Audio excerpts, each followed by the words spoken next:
It's always funny. All right.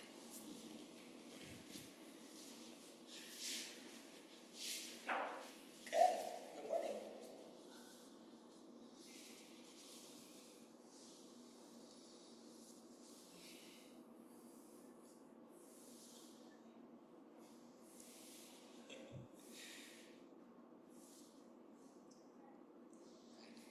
Do you need a cushion or a block or anything? Okay. Yeah. We have time to get comfortable.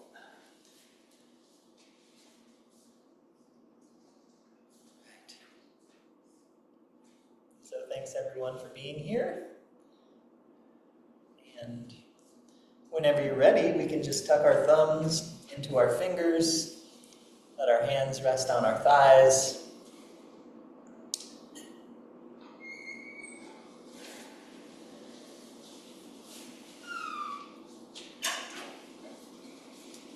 And we can just either close our eyes or just soften our gaze,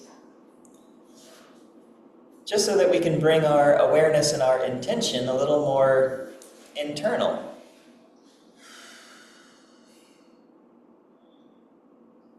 And taking a few moments to tune in to the three treasures: the Jing, the Qi, and the Shen,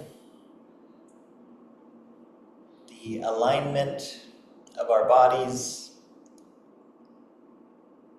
the subtle movements of our breath,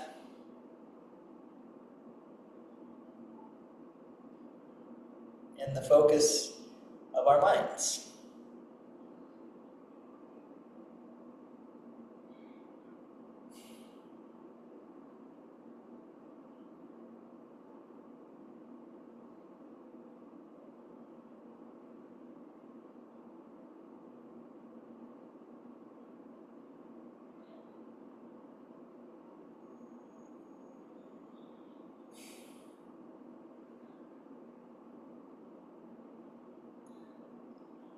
And it's interesting, yesterday I was listening to NPR while I was driving and Fresh Air was on.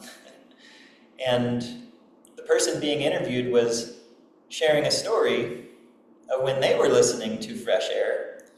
And Yo-Yo Ma, the cellist, was being interviewed, and the interviewer asked, about playing certain pieces over and over again, like so many times, and if he ever got bored playing the same piece over and over again. And this was, of course, secondhand, this person kind of relaying the answer that he gave, so it's in their words, and then I'm trying to remember it, so it's not word for word, but it was something along the lines of, each time he's playing a piece, that time is the only time that he's playing it right then. And so even though it's something he's played before, it's not necessarily a repetition of what was done before. And in that way, having that form to follow was kind of a way of touching infinity, was the phrase. And so just sharing that, because when we start here, we typically are seated, we bring our awareness to the three treasures, we do the self-massage, and then we practice some Qigong, and sometimes those forms are forms that we've done before. And so just that idea, it kind of struck me of like, yeah, we're not, even though we are doing similar things, aligning with three treasures, practicing the self-massage, rather than feeling bored by doing the same thing over and over again, each time we have an opportunity to deepen into the experience of what we're doing, to just be present with the sensations of the body and the movement of the breath, or rubbing our hands together, or massaging one arm with the opposite hand, And so in this way, going through these practices is a way of deepening into infinity or eternity.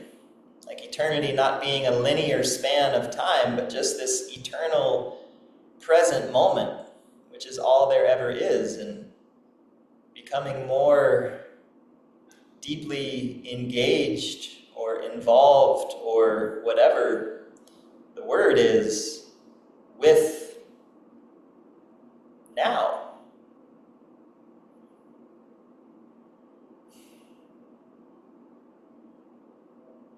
Like even with this breath that we're taking in this moment, this is the only time we're ever going to take this particular breath.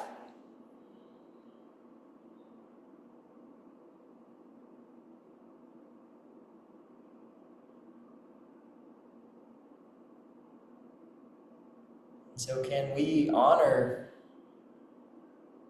the breath by being with it as it's happening? Not thinking, oh, another breath, one of thousands or millions that I'll take in my life.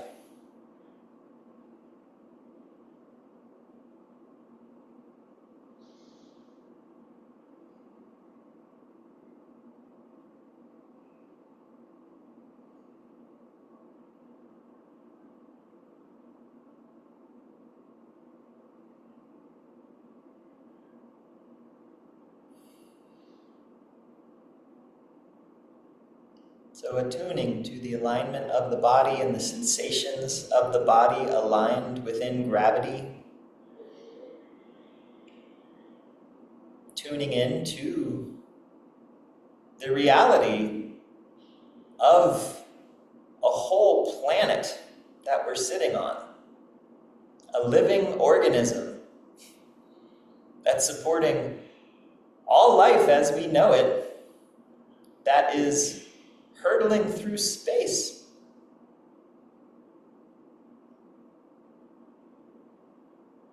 The earth beneath us, and then that space that it's hurtling through all around us. Feeling into the reality of that.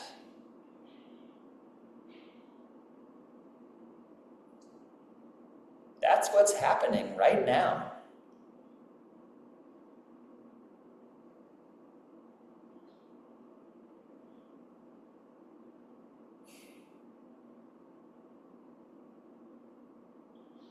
And we can breathe the energy of the earth and the energy of the boundless sky and the energy of all life as we know it. Breathing that into us, circulating it through us, and then back out of us. So in that way, participating in this whole experience.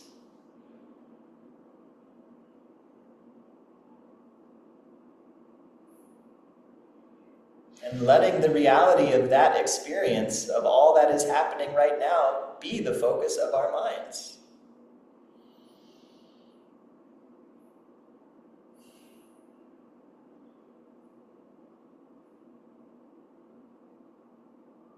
Touching infinity.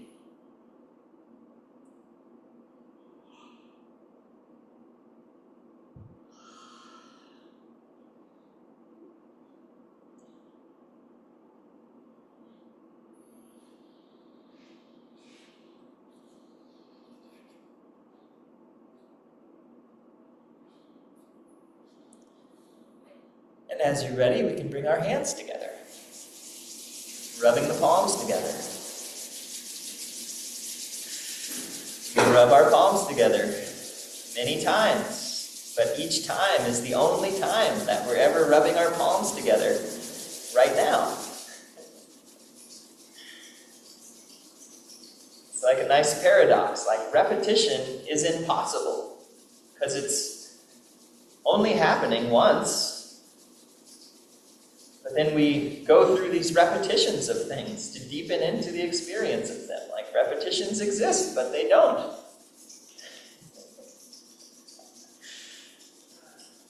And when you're ready, we can take a nice deep breath in and shake it out.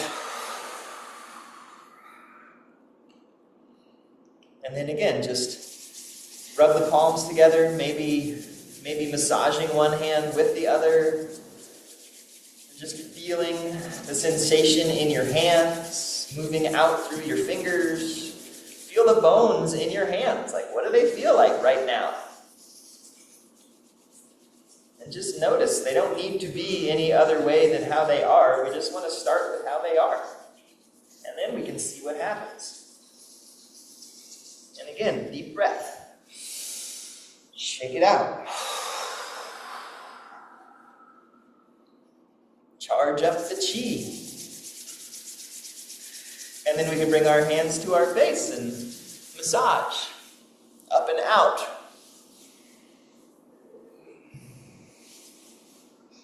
Moving at your pace.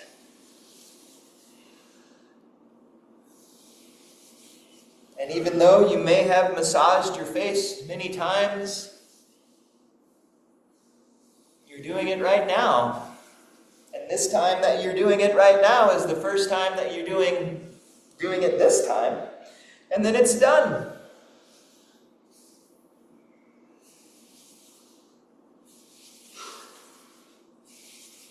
And then from here, we can just move our hands over our scalp. And you can go front to back or back and forth. And feel what it feels like in this moment. And feel free to guide your fingers or let your fingers be guided to where they need to go, where it feels like it's needed. Sometimes it's needed in places that feel tender or sore. Sometimes it's needed in places that just feel really good.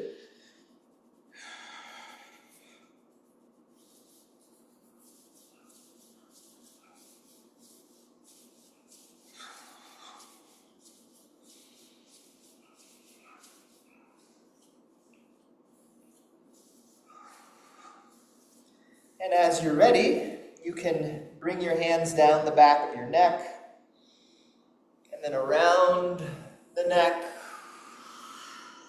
and then a nice deep breath in, shaking it out, and rubbing the palms together. A nice deep breath.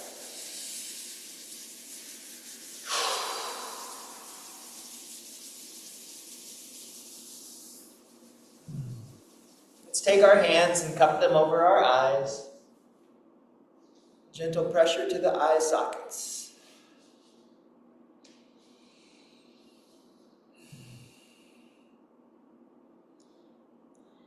Just feeling what's going on in your mind and your body, in the muscles that move your eyes, in the inside of your eye sockets.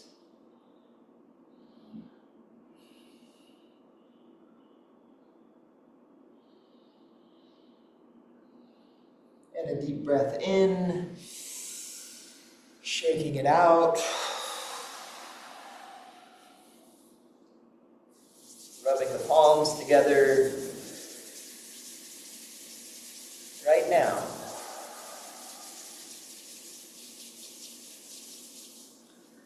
And then we can take the base of the left hand in between the eyes and apply gentle pressure as you draw the hand across the forehead and then off to the side, just alternating side to side.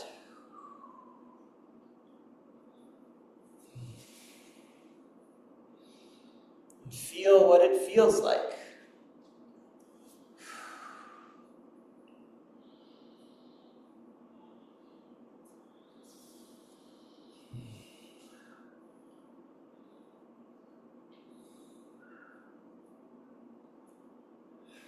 Feel yourself aligned between the earth and the boundless sky as you do this for the first time.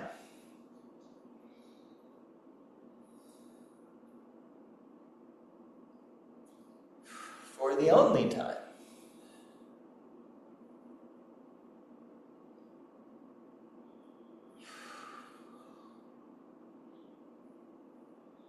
And whenever you finish with whichever hand, you can take a deep breath in and shake it out. Rubbing the palms together and breathing deeply into the body.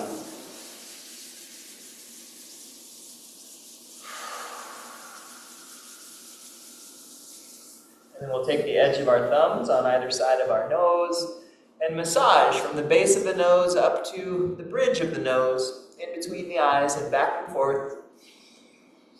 Hard or soft, slow or fast. Hang out down low if that's where you need it. Hang out up high if that's where you need it. Try different things.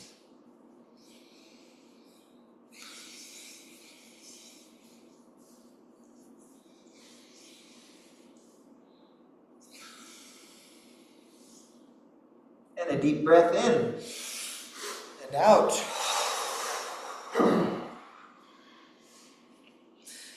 Rubbing the palms together for the first time right now.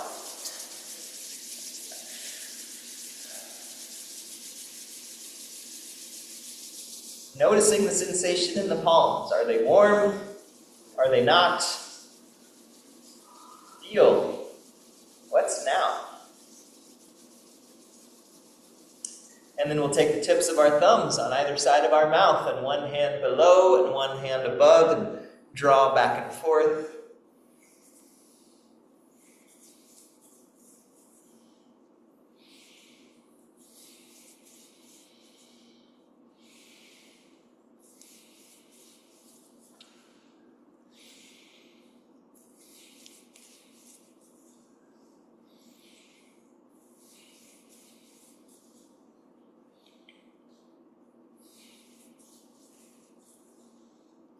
And a deep breath in and out.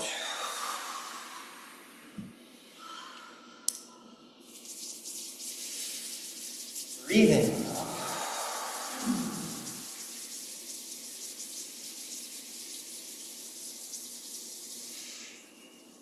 Self-shoulder massage, beginning with the left arm up to the right shoulder. Taking your time, moving at your pace. And your pace may change, and that's fine.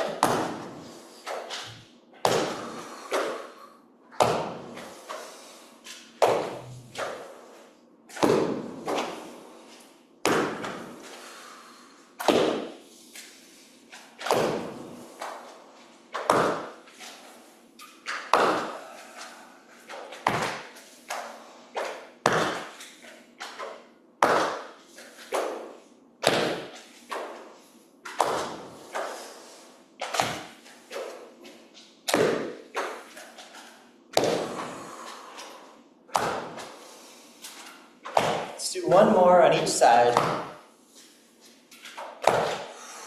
And a deep breath in. Shake it out. Freshen up. And breathe.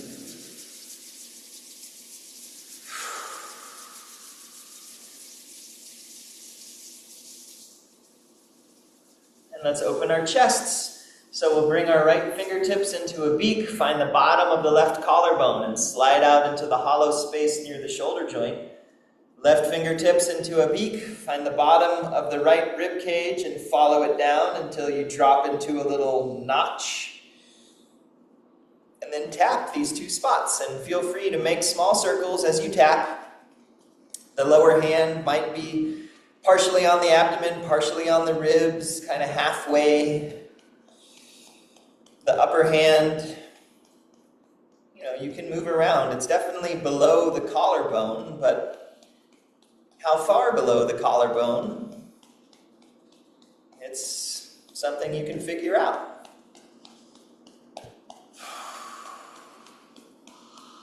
And see if you can feel both of these spots as you tap them. And as you breathe, see if you can breathe into the space in between these two spots. See See if you can invite the breath from the lower point up to the upper point on your inhalation. As you exhale, see if you can just allow that fullness to then expand throughout the chest, out the arms, the legs, up and down the spine.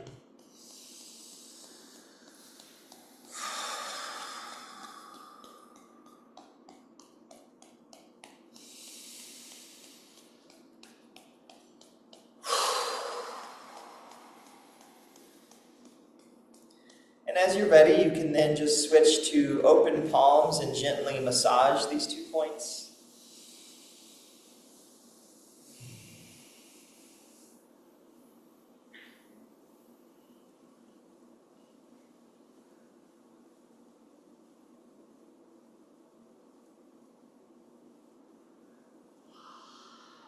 And then we can switch sides. So left fingertips into a beak under the right collarbone. Right fingertips following the bottom of the left rib cage down. Gently tapping. Exploring these areas. Feeling what's there. Breathing into the sensation that's there.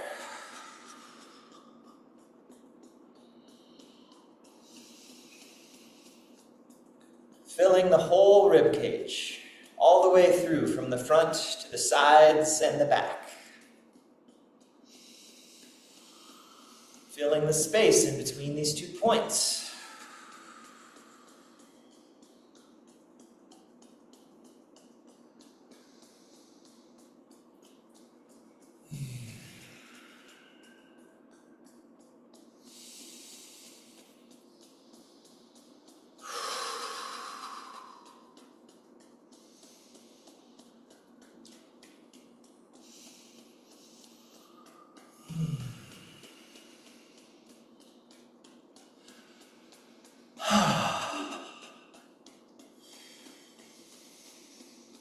And then you can transition to open palms and just gently massaging these 2 areas.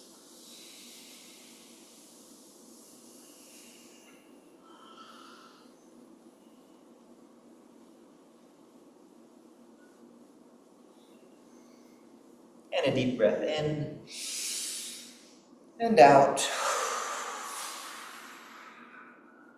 Rub the palms together and breathe. And then we can bring our hands onto the lower ribs and massage the lower ribs and onto the abdomen. And if you'd like, one hand can come up over the chest while the other hand's over the abdomen, and then transitioning back through the lower ribs and switching which hand is on top.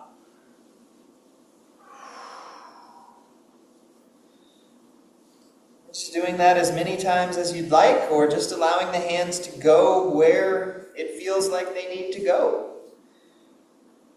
Giving whatever area needs some extra attention, giving it some extra attention.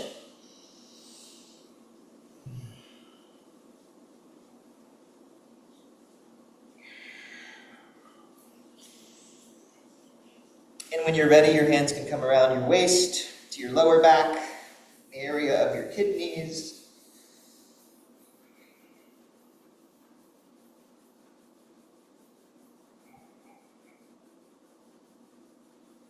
And then drawing the hands out, shake them out. Rub the palms together and breathe with your whole body.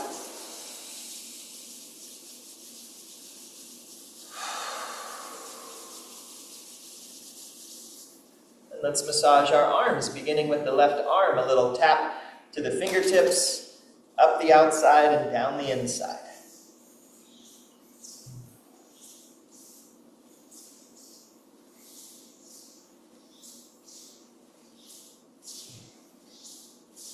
And feel free to adjust your pace, adjust the amount of pressure you're using, adjust your intention for doing this movement.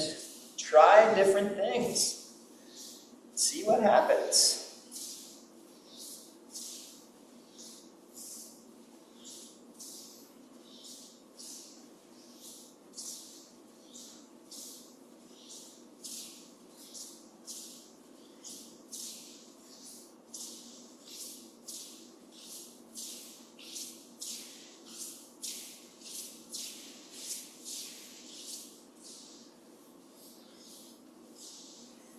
And we can go up one more time and then down. Changing sides, tapping the fingertips up the outside, down the inside. Remember to breathe. Feel the earth beneath you.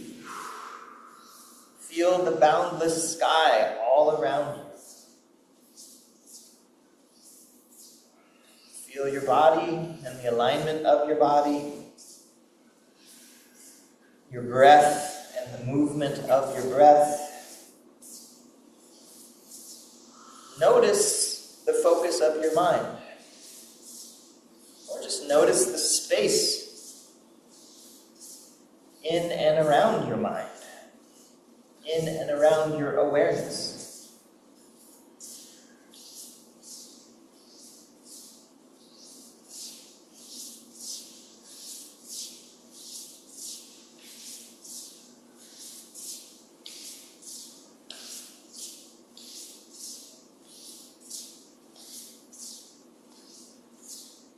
And up one more time, and then down. Big breath in. Shake it out. Rub the palms together. Breathing. The only time we're ever going to take this particular breath in our whole lives, which is true for every breath that you ever take. And we can bring our feet out in front of us. And we can use our hands to massage our feet. If you're sitting in a chair and you can't reach your feet, you can massage your knees, or your thighs, or your calves.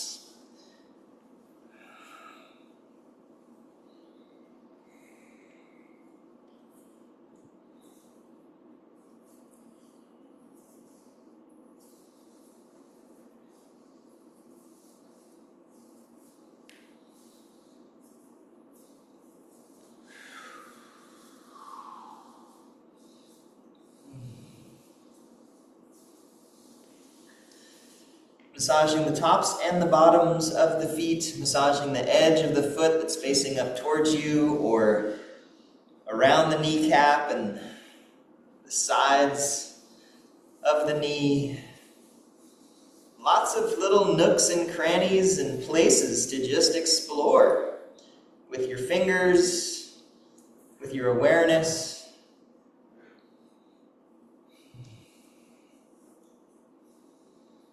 And then if you'd like, you can follow the funnel down on the bottom of the foot, find the deepest hollow, or find the deepest hollow on the back side of the knee. Just apply some gentle pressure.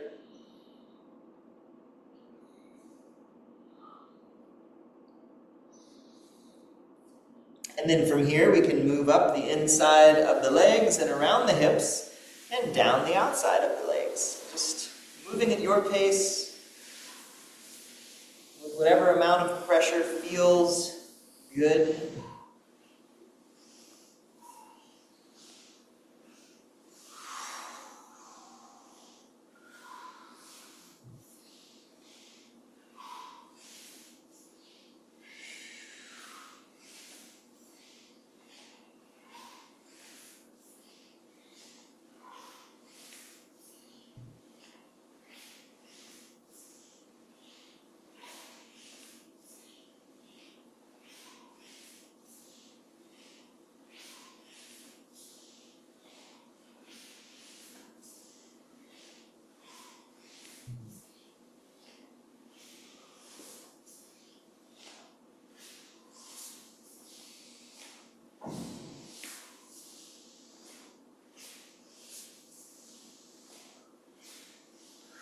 We can come up one more time, and then around and down and out the feet. Big breath in. Shake it out. Rub the palms together. And then we can tuck our thumbs back into our fingers, let our hands rest back on our thighs, and bring our awareness to our alignment and our breathing and the focus of our awareness.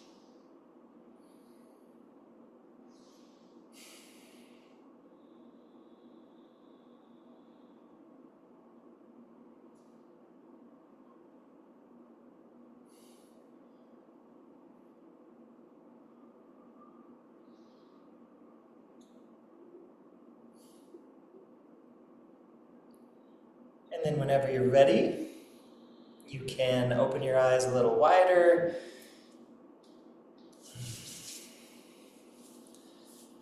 All right.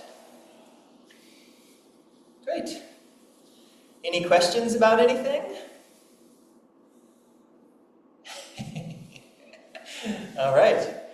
Great. So we're going to continue on with Tai Chi as Qigong, which we started last week. And so we'll do some things that we didn't do last week, and then we will review some of the things that we did last week, and then we'll just kind of layer on and just keep going. And also, I think we all know these past couple days it's been the autumn equinox, so that's an actual thing, a major astronomical event. And so now we're in basically the yin time of the year. The days are shorter than the nights. We have more yin energy out there than yang energy. But this equinox time is where it is more balanced. And, I think it was a Sufi text I was reading a long time ago that said, when there's balance and harmony, that's what beauty is. And so, it is really beautiful this time of year. And it's interesting because when I think of the spring equinox, it's also beautiful, but it definitely has that kind of rising energy, and it's kind of like, yeah, springtime.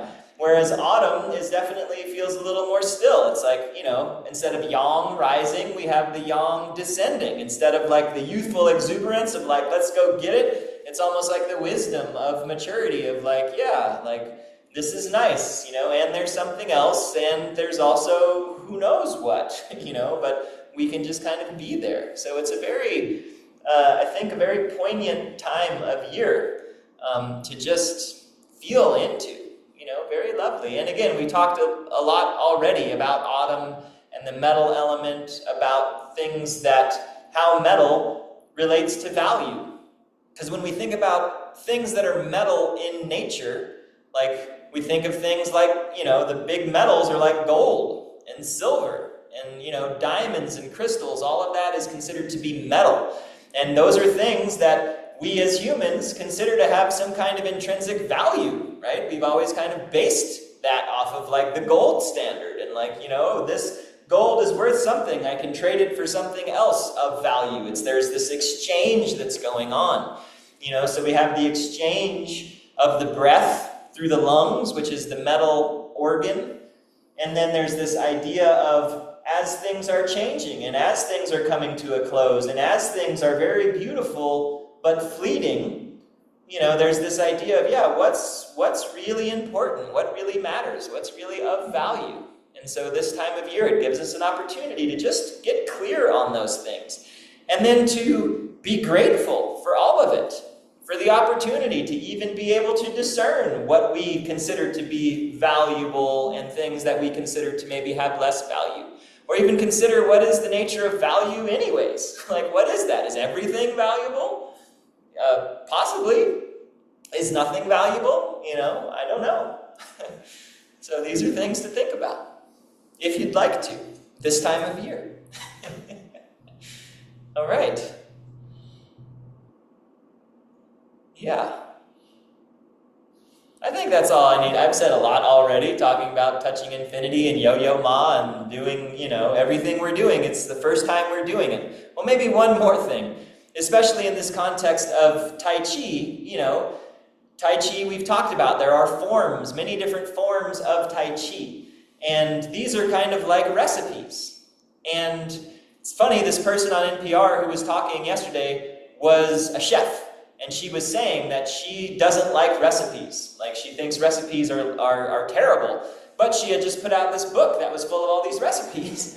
And she was saying how, ultimately it's because she said she doesn't like recipes just because there's really, I think she said there's just like 7 dishes that exist in the world. They're all just variations on a theme, and there's like acid, salt, fat, and heat. And that's like all there is. And so it's all just different combinations of that lead to these recipes. And so rather than being like imprisoned by a recipe, if you understand just those basic fundamental principles, then you can get very creative and you can make all of your own recipes, an infinite number of recipes, which I think is the exact same thing as Tai Chi and Qigong, So we learn these forms, and she was saying she eased up on her perspective around recipes because she feels like there are people who they need to have a recipe to kind of like hold their hand and just kind of show them like, yeah, this is how it comes together and what it can be like. And so you work with a recipe for a while, and then eventually you can start to experiment with that recipe. But if you never knew that there was these underlying principles within the recipe, you might not ever be able to get beyond the recipe. And so that's, I think, the point that I would really like to make also is that, you can practice a form of Tai Chi, and sometimes you can get very fixated on that particular form and that particular way of doing things and that particular sequence. And anything that's different from that form or that sequence or however might seem, foreign and strange and scary, and might even cause us to think like, well, that's not right. Like, we don't want to do that. And what I would offer is that that's one way of doing it, but there are other ways of doing it as well, and it's really based on these principles. And so the primary principles of Tai Chi are Tai Chi, yin and yang, balance and harmony. And so if we're moving forward, if you move too far forward, you'll fall. You'll fall on your face.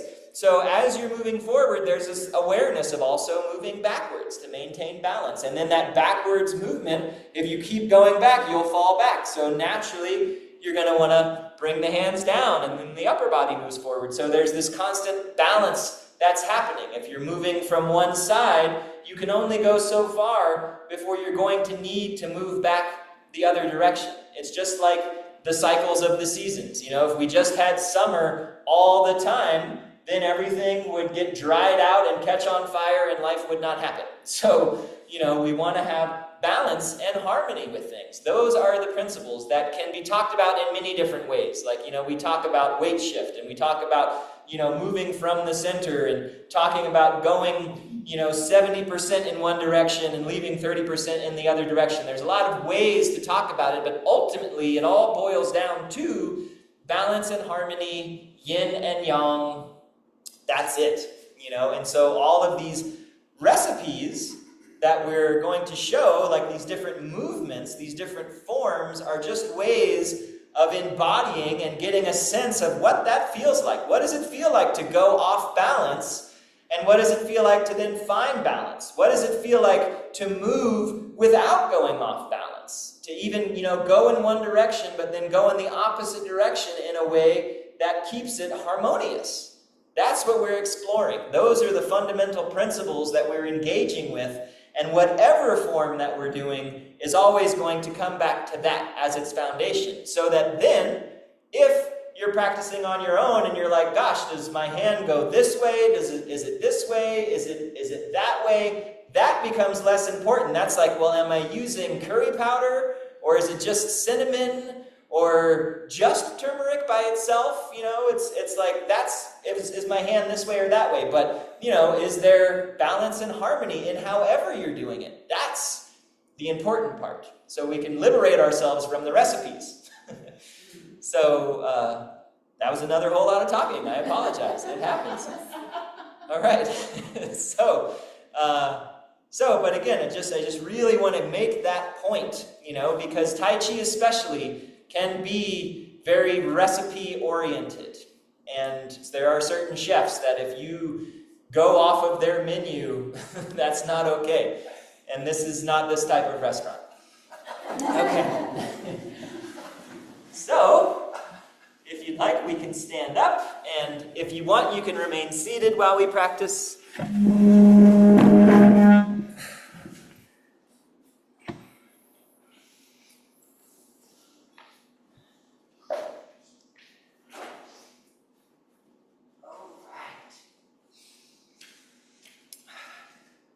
So, we were sitting for a little bit, so if you want to stand, just kind of shake your legs out a little bit, wiggle, loosen up, that's fine.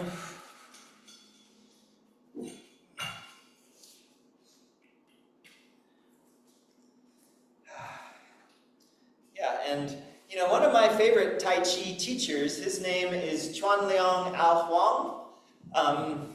He was more well known, I think, a couple decades ago, but he wrote a wonderful book called Embrace Tiger, Return to Mountain.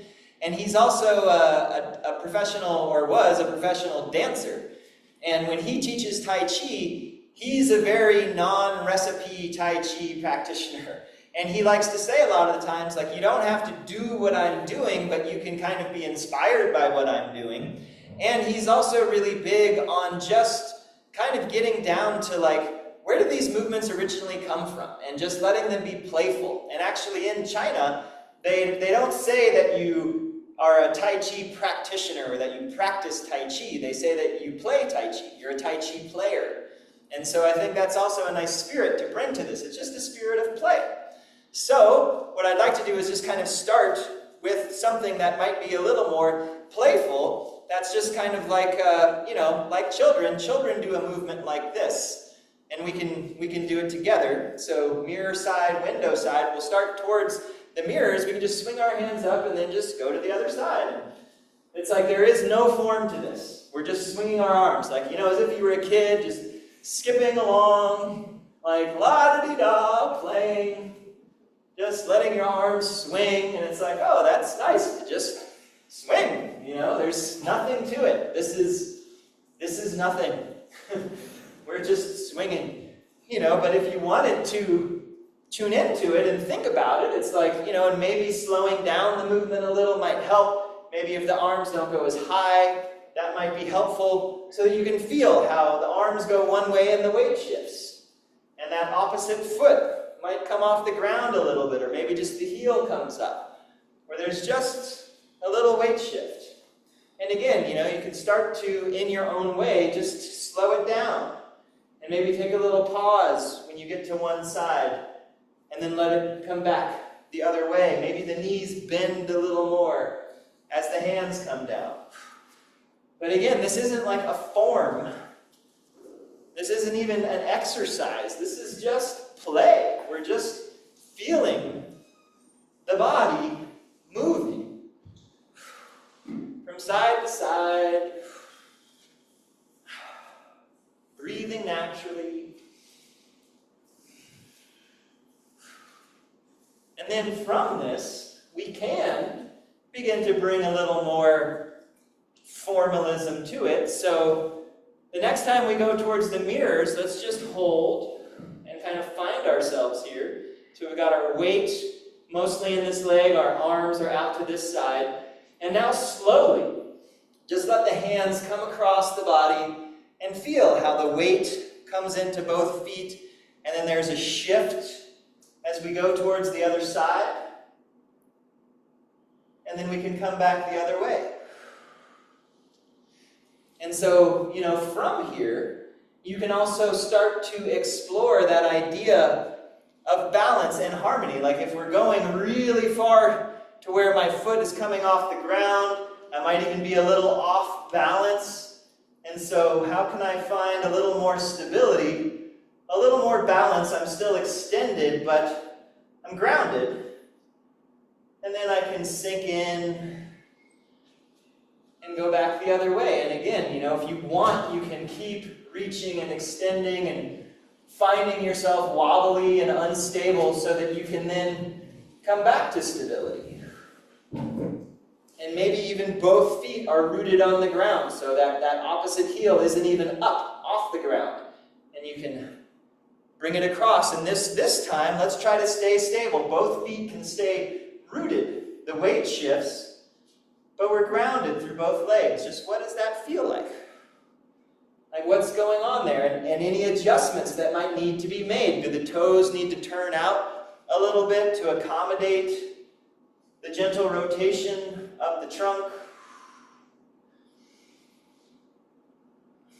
And then an image that we can work with our hands. We can imagine like this upper hand, it's like a hawk. And this lower hand, it's like a rabbit. And the hawk sees the rabbit and says, ooh, I'm going to get some lunch. And the rabbit says, but I'm very fast, so I'm going to run away.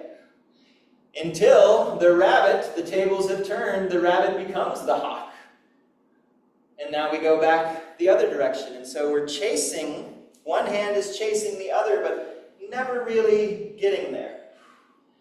And just feeling that it's almost a kind of tension that exists between those two dynamics of running away from something and chasing something.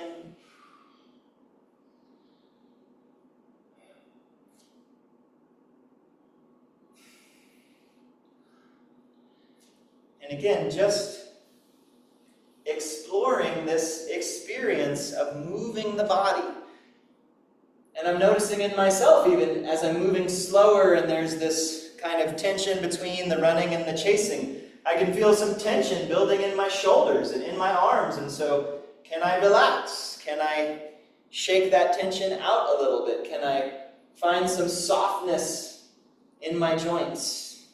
As my weight shifts and the hands float up, my torso is rotating. So I can feel that rotation in my spine and in my hips, and so finding that balance where the rotation feels like a nice gentle stretch, but I'm not over-rotating. The weight is shifting mostly into one leg, but I'm still grounded through the other leg. So these are all things that you can use, little cues to just deepen you into this movement. And then we can add another little wrinkle, so we'll flow over towards the mirror side. This time, let the lower hand just circle, keep circling up, and then both hands come across. And now, both hands float down, and let this window side hand, it just floats up and around. And the lower hand is just like a pendulum on a grandfather clock, whereas this upper hand is making a circle. So a little bit of neuroplasticity training here. Yeah. So both hands come down, and then this hand just keeps on coming up and around. And so we can say we're a little oriented towards the windows as we're doing this. So I'm going to say we're facing the windows here. And then both hands swing back. And so the mirror hand stays low while the window hand circles up and around. Just seeing if you can find some harmony with this movement, this gentle rocking motion back and forth. One hand doing something a little different than the other hand. And some of the astute observers may notice that we've done a movement like this before as part of Yi Jin Jing called grasping the ox's tail. And so let's transition into that movement. So it's like we're reaching up and we're grabbing onto a tail of an ox. And then we're going to pull the ox back. And let that window hand just circle around, and then we reach back up and grab and pull. And circle and pull. One more. Grabbing and pulling and circle, and then let's just return to what we were doing. So no pulling of the ox's tail, we're just exploring this movement, letting it be a meditation.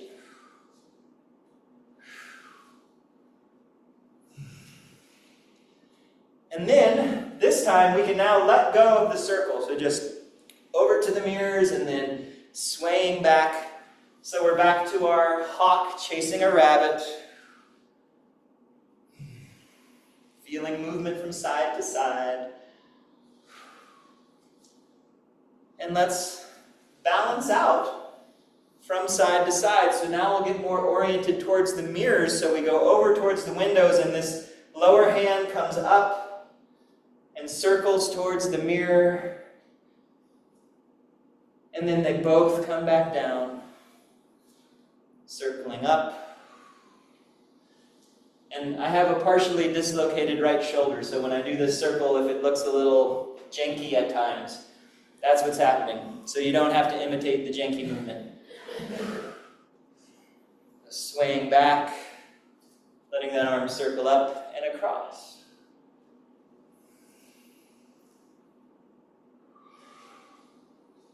And just take your time. And like we talked about in the beginning, in one sense, we're doing repetitions. In another sense, repetitions are impossible because each time we do this movement, it's the only time we're ever going to do that particular movement. So, can you slow down? Can you drop in?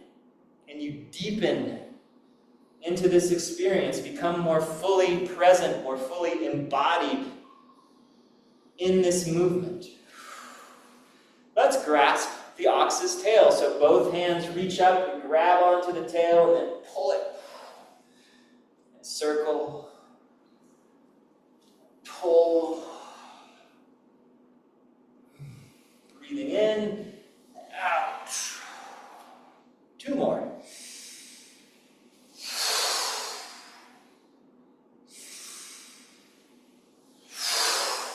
And then just return to the basic movement. One hand doing one thing, another hand doing something slightly different.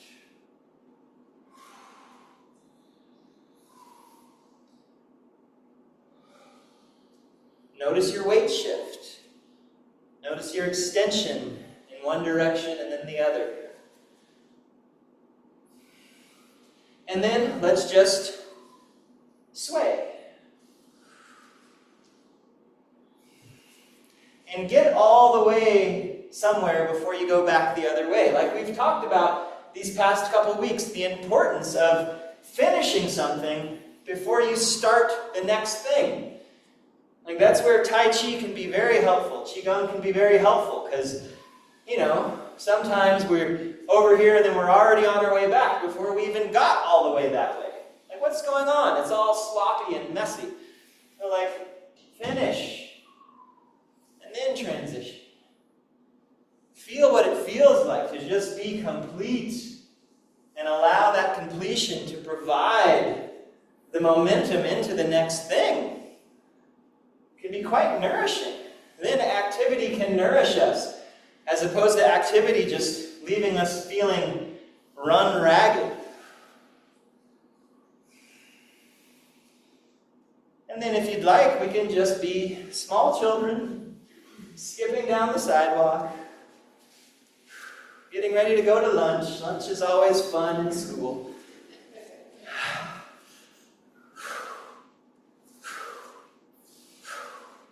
And whenever you're ready, you can just kind of let that go.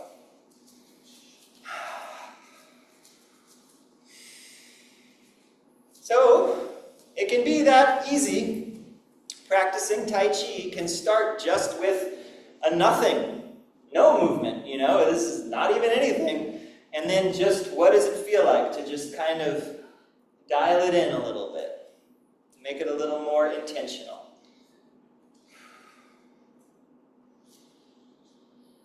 So, let's bring our feet together closer towards the mirror side. Our hands can be in Diamond Mudra. And we'll review what we did last week, and then we'll go on from there. And last week, what we did after some of the Bujong Qigong was we learned to open and to close. So let's take a breath. And as you exhale, you can sink, the hands can separate. And then just stepping out towards the windows, the arms can just float out and up. And then settle, and as the hands come down, the knees can bend slightly. And then closing, we can gather the arms up, shift the weight, bring the feet closer together. And close. Sinking, open, settle,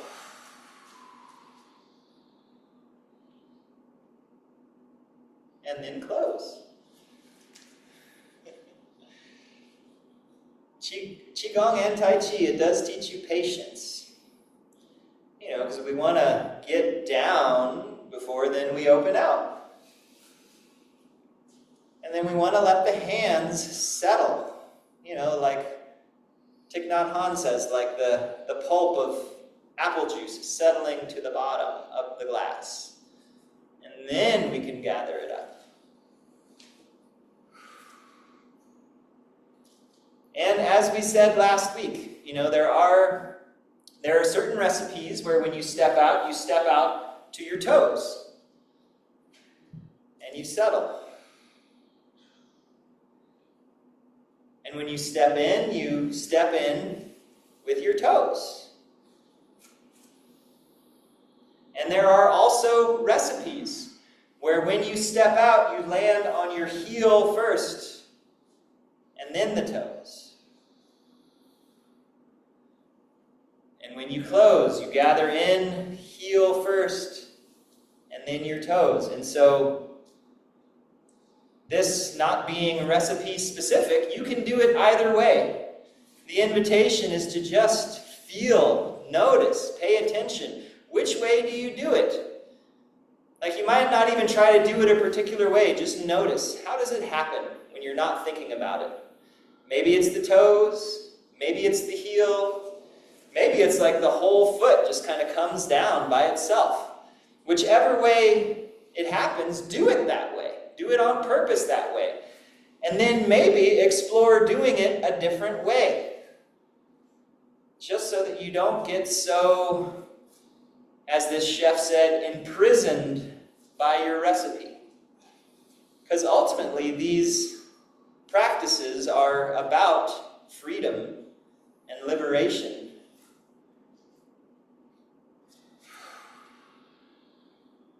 So this time we'll open into the beginning of the next movement. So as the hands settle, bring the mirror hand underneath, like you're holding a ball. And this lower hand is about belly level. This upper hand is about chest, throat level. And then we can drop the ball and close. Sinking, open towards the mirrors. And then the window hand comes underneath and we've got a ball. And let's drop the ball and gather in and close. And the hands, they may come up high above the head. They may come face level. They may come throat level. All of that is okay too. Let's open out. Mirror hand comes underneath. And we'll hold the ball. Let's hold here. So next movement, sometimes called parting the horse's mane, sometimes called harmonizing heaven and earth, sometimes called tossing a frisbee. Because it's like the lower hand is going to toss a frisbee. So if we turn and just let that lower hand toss a frisbee, and then let's bring it back underneath. So we're holding the ball. And toss a frisbee with your lower hand. And as that lower hand tosses the frisbee, we collect it back. So the lower hand is tossing the frisbee, and as it does, the upper hand is just falling to about waist level, bringing it back. And so again, this idea of everything being included in what we're doing. So the lower hand, even though the upper hand is tossing the frisbee, the lower hand isn't just forgotten. It's coming down about waist level. And then we can gather the ball back in. And so just drilling this movement here. Circling in. And so in this way, we can feel the rotation of the body. We can feel the weight shift. We can feel like this spiraling energy rising up through the legs, expressing itself through the spine, out the arms. We can inhale and then exhale. In and out. One more time. In and out. This time to transition, let's just rock to center so the hands can kind of come up in the middle, and then shift over towards the mirrors. Now the window hands underneath. We've got our ball. Lower hand is going to toss the frisbee, and then bring it right back underneath. Tossing the frisbee. And so again, just taking your time, maintaining this awareness of experience. Feel free to adjust the angle of your feet as you're tossing the frisbee out. If it's torquing your knee a little bit, you can adjust the foot.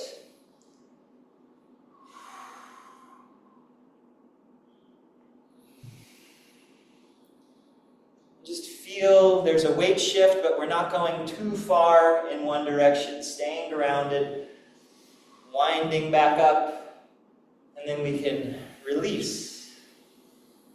Inhaling and exhaling. In and out. In and out. Gathering back in. And let's drop the ball and close.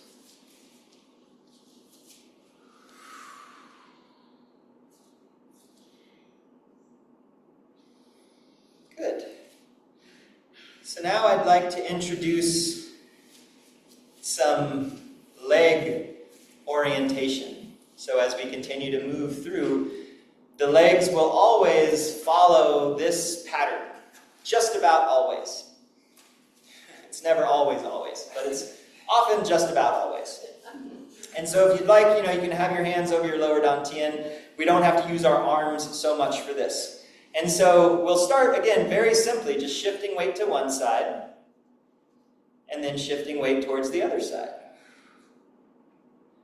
And so let's shift the weight over towards the windows, and as we do, you might feel how the weight gets lighter on this mirror foot, and we're able to lift up the toes pretty easily, because most of the weight is on this foot.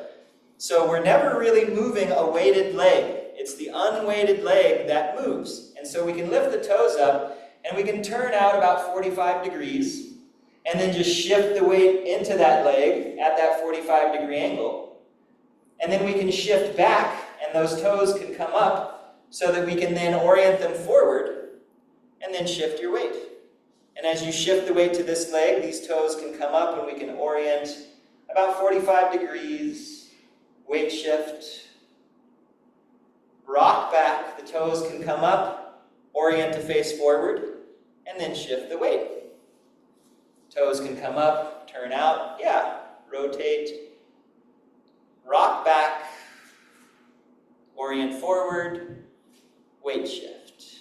Toes are up, 45 degrees, rock forward, rock back, the toes come up, orient to face forward, weight shift. Super easy, yeah? And also a really nice leg exercise, actually. Like if you were just to do this, you're getting some nice activation of the hip flexors, the thighs, the muscles around the ankles and the knees. And so it's taking your time, rocking back, facing forward. It's almost like we go 1, 2, 3. 1, 2, 3. 1, 2, and 3. Good. And so you can do this a little closer together. If you want more challenge, you can also take wider stances, which might mean that the toes are less directly forward and they're a little bit pointed out already if you have a wider stance. So if you're weight shifting, then rather than 45 degrees, you might almost go, I don't know what that is, 75 degrees maybe. So you get this nice lunge, rocking back. So it's the same thing, just a wider stance. So you can play with that. So now, we're going to do that same foot movement, and we're going to add in our frisbee toss. So, let's begin by beginning.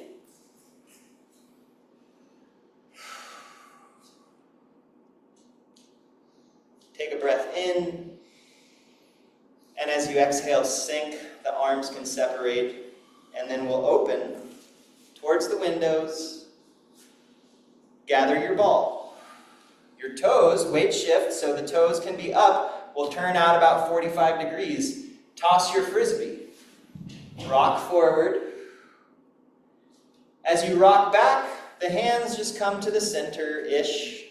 Foot is oriented forward.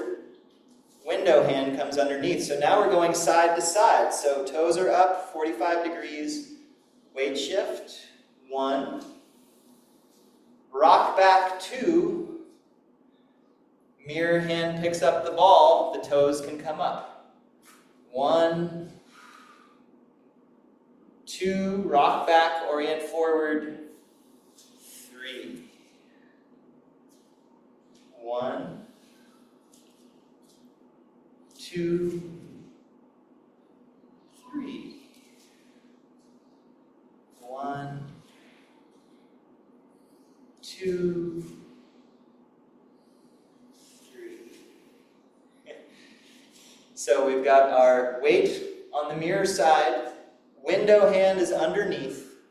Window hand tosses the frisbee. Both hands are alive. We rock back, orient to face forward, and the lower hand picks up the ball. And then we toss the frisbee. Rock back, orient forward, lower hand picks up the ball. Weight is here, toes are free to move. Weight shift, toss the frisbee. Rock back, orient forward, lower hand picks up the ball.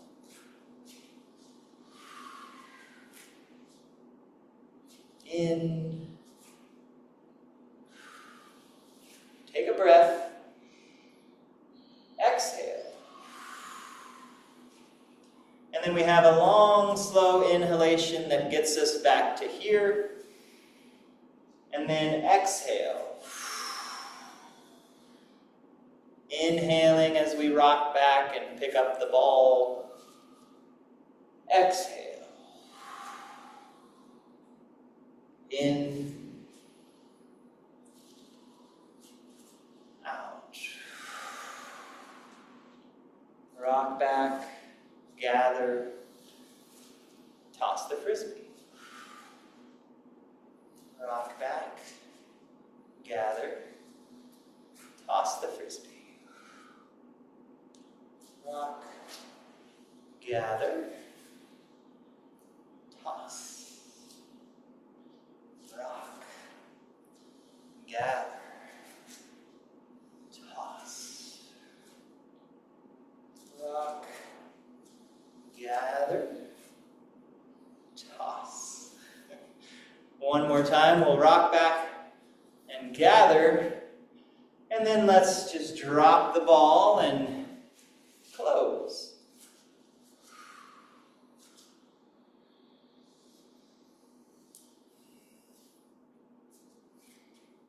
Checking in on how we're doing. Question. Yes, please. When you turn your foot out the first time you go out, Mm-hmm. and then we gather again, and then when we gather, the foot Yeah, it comes back to face forward. so when we go to put weight on that foot again, you don't extend the spot. Is it? See. So we Is that right? so if we're here, Yeah. weight's here. So these toes can be up, they're out about 45 degrees. Yeah. Weight shift, so you're tossing the frisbee. And then when you rock back, the toes come up and orient to face forward. Kind of with the hand. Yeah, kind of with the hand, absolutely. And then this lower hand picks up the ball and our weight shifts onto that leg. Okay. And I'm watching everything going on up, down, and Yeah, there's a lot to keep track of. one thing to keep in mind as we're doing this particular exercise, the Tai Chi as Qigong, is the feet are parallel. So we're not stepping forward with this foot. That might be part of what feels a little tricky, if this foot is a little forward. So the feet are pretty much in the same line, and all that's happening is the toes are coming up, rotating on the heel, weight shift, we rock back, those toes face forward, and then we shift to the other side. So the feet are in the same line. Yeah.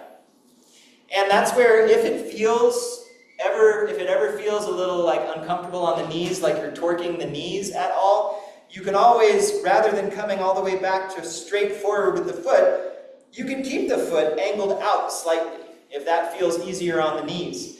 And it may be that when the toes come up, there's not much more to go as far as a rotation.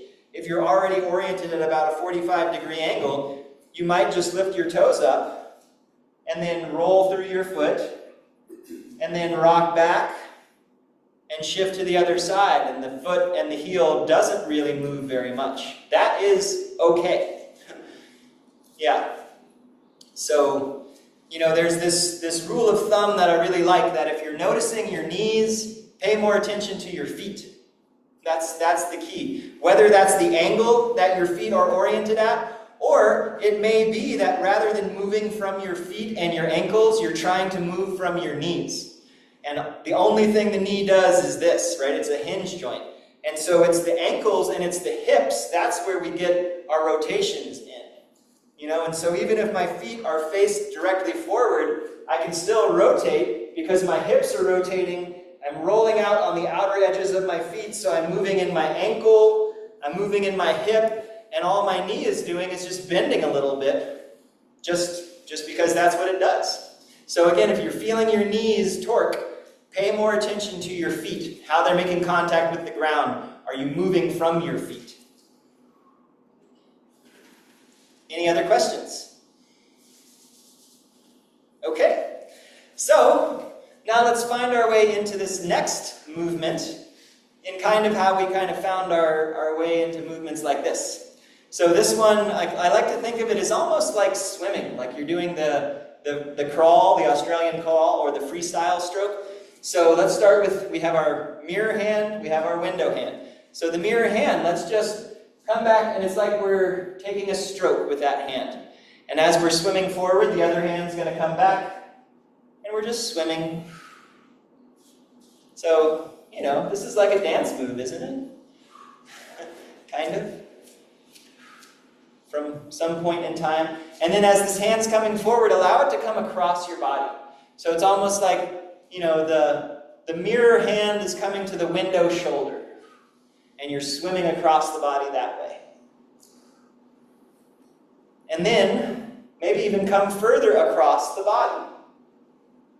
And as one hand's coming down, you know, just like swimming, the other hand is coming up. So slow down, so that as this hand is coming down in the front, the hand in the back is coming up. So we're just swimming.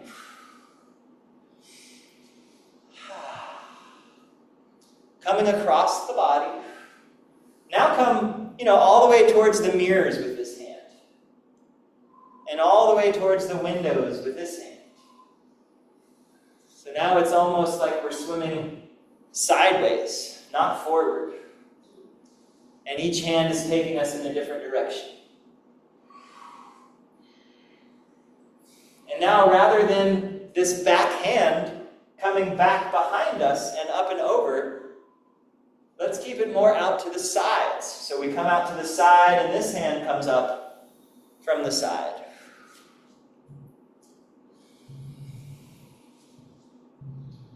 And so now it's almost like we're making these circles in front of our body.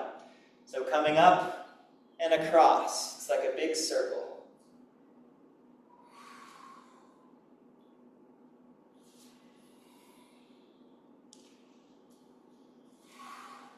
And as this hand, you know, the upper hand is coming up, the lower hand, it's also pushing. So both hands are doing work together. So it's like this upper hand is kind of moving some stuff. This lower hand is pulling some stuff. I often think of my hands as like ice cream scoops, like I'm scooping through some ice cream with my lower hand. The upper hand I tend to think about as if I was submerged in water. So there's like some resistance against my hand as it's pushing through the water. The lower hand, that water image works for the lower hand too, but I don't know, I guess I like ice cream scoops.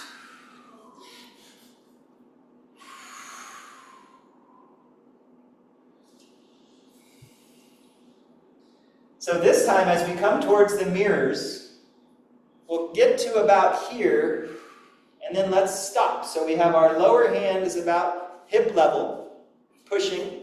Our upper hand is at about chest level, we're pushing.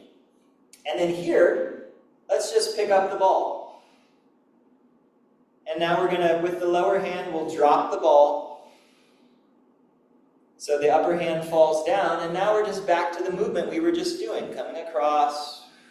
Let's do it a couple more times. Just move like we were just moving, so we can remember, we know how to do this. We were just doing this many, many times.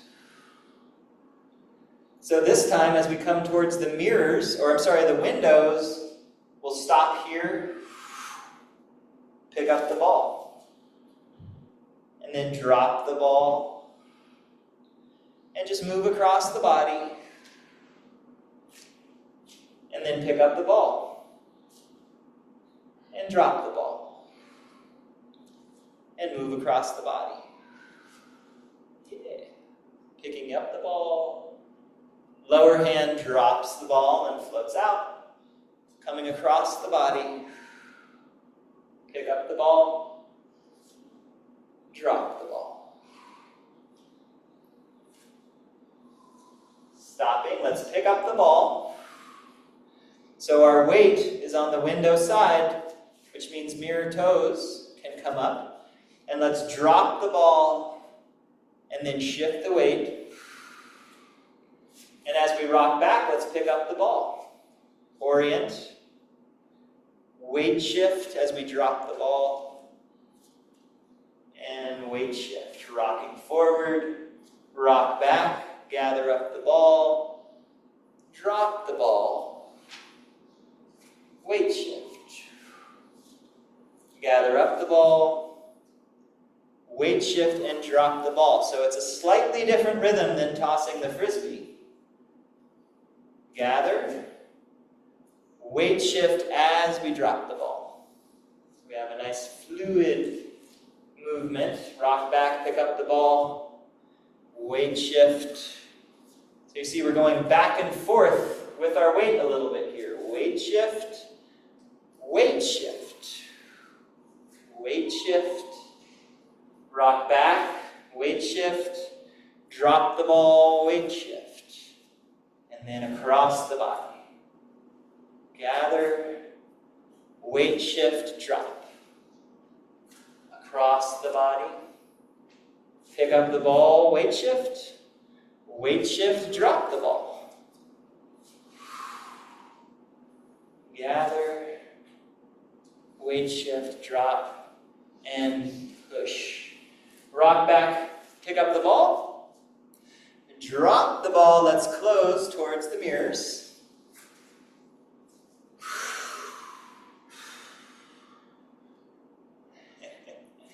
Okay, let's see what happens now. Let's take a breath. Exhale and sink. Open towards the windows. Pick up the ball on the window side, and we're going to toss the frisbee. So we've got our foot, weight shift, toss the frisbee, rock back, we can orient to forward, and then gather. We've got the ball on the mirror side. Toes can move, weight shift, rock back, orient, gather, toss the frisbee. And the feet aren't moving forward and back, it's just the toes coming up and down, picking up the ball, toss the frisbee, rock back, orient, pick up the ball. One more time towards the mirrors. Toss the frisbee. Rock back, orient, pick up the ball. Now, we're going to turn the ball over. Weight on the mirror side. Mirror hand is the lower hand. Drop the ball. Weight is here so that we can weight shift across the body. Rock back, pick up the ball. Orient. Weight shift, drop the ball. Rock back, pick up the ball. Weight shift towards the mirrors, drop the ball. Cross the body. Rock back. Weight shift. Cross. Yeah. Rock back, pick up the ball. Drop the ball. Rock back, pick up the ball, and then drop the ball. Let's close towards the windows. Sink. Open towards the mirror. Window hand comes underneath. Toss the frisbee. Weight shift. Rock back. Lower hand gathers towards the windows. Toss the frisbee. Rock back, lower hand gathers, toss the frisbee. Rock back, lower hand gathers, turn the ball over. Lower hand drops the ball across the body. Rock back, pick up the ball. Weight shift towards the mirrors, drop. And across the body. Rock back, gather, weight shift, drop, and across the body. Rock back, pick up the ball, drop the ball, gather, close towards the wind or the mirrors. One more time, sink, open. Mirror hand underneath. Toss the frisbee. Rock back. Lower hand picks up the ball. Toss the frisbee. Rock back. Lower hand picks up the ball. Turn the ball over. Lower hand drops the ball across the body. Rock back, pick up the ball. Weight shift towards the mirrors, dropping the ball and across the body. Rock back, pick up the ball. Weight shift towards the windows, across the body. Pick up the ball.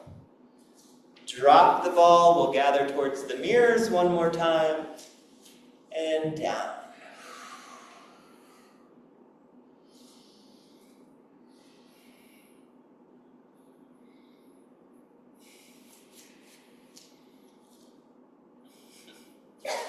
Tai Chi is a little more mentally challenging, can sometimes feel almost agitated, and that is a sign that neuroplasticity is happening. The brain is trying to figure out new neural pathways. How do I do this? How does this work? What is going on? Why is it so hard? Ah! So that's Tai Chi. There's a saying, after you practice Tai Chi, take some refuge in Qigong. So let's just open our feet. We've just got a minute or two, so super simple here. Let's do our lymph pump. So we did this last week. The hands just float up the front of the body. Turn the palms up and look up. Inhale. As you exhale, bring the hands around. Bring your chin towards your chest. Make fist with your hands and squeeze the fist together. And then inhale up. Look up, arching the back slightly. Exhale, wring yourself out. Fists with the hands, fists with the feet. You can squeeze everything, and then inhale. Open up, looking up. Exhale. Just moving like this a couple more times. Inhale, breathe it all into every cell. Exhale, flush out every cell.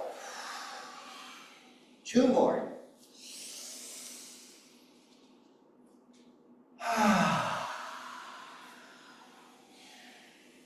Inhale. Exhale.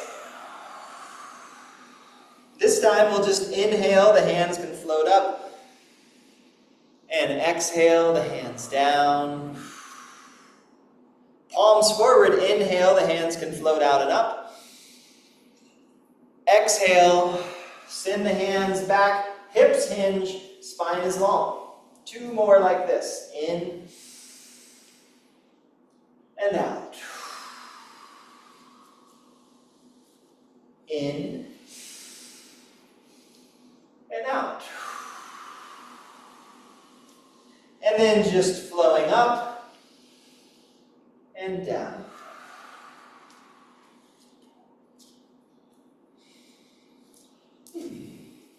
Good. All right. Any questions before we finish up? Wondering how to keep my shoulders relaxed as we're doing these complicated movements, and I'm focusing on that. Yeah. Any suggestions? Does it feel like your shoulders are creeping up? Yeah. Yeah. There's tension in there. Yeah. So I would say, as we're going through the movements, you can stop at any moment, like when you're practicing on your own. Okay. So if you're going through a movement and you're feeling like, ugh, like this would be a great trigger to kind of say, oh, let me just hang out here. Let me relax. Can I get round? Can I sink? Can I be buoyant and loose? And then I can rock back and gather up on the other side. And then, stop along the way. One of the things with Tai Chi that they say is that you're making pictures and then turning those pictures into a movie. So we haven't done that yet, but we will, where it's kind of like this is a picture. So we find our picture, and then this is a picture. So find your picture, and then you're rocking back, and then here's a picture. And so can we make those pictures then just be a continuous flow, where then the pictures become a movie? That's what we're working towards. But we're learning picture by picture, and so it's I think, excellent that you're noticing that that's what's happening with the shoulders. And definitely, I would say then, stay in the picture and just find relaxation, find balance, find ease, and then move on to the next one. Yeah. Yeah, and again, you can do any one of these movements. Like we did the movement when we started. We were just on one side, just doing this, right? So you can do that. You don't even have to transition side to side if the transitioning from side to side is tricky. You can stay on one side. You can just swim, do the, is this a dance move? Isn't this some kind of monkey something or something? Funky monkey, yeah. So it's like you can do the funky monkey, but then over time, like that can start to then become across the body a little bit more. And just, what's that like? You can swing side to side, do that. Practice just the feet, just weight shift, rock back, weight shift, rocking forward, rocking back, weight shift. You can practice these. That is enough to really, one, you're getting tons of health benefits, good exercise, good strengthening, good circulation of the body, good neuroplasticity, and you're also learning how to do the foundational principles that are inherent in every recipe that you will ever find.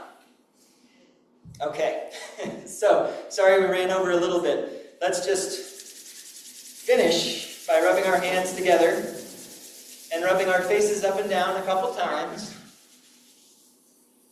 Back and forth over the top of the head, down the base of the neck and around, over the front of the body to the belly and around the waist. Draw the hands out. And then a quick pat up one arm and down. Up the other arm and down. And then around and down the back of the legs, up the front, and around and down. All right. So we've done 2 movements. We're going going to do 9 total, so we have 7 more movements to learn. No way. It's true. And you're going to get it. Walking looked hard when we first tried it, and now we do it and we don't even think about it. So it will happen. It happened for me. It will happen for all of you. All right. So have a great week. Enjoy the rest of your day. Let me know if you'd like a video. I'll send you a copy. And if you have questions, if you're practicing and things come up, send me an email. Like, this is good. This is a powerful form that has been around for a long time because it's effective. All right. So thank you. All right. And thanks everyone for being here online. And I hope you have a great rest of your week.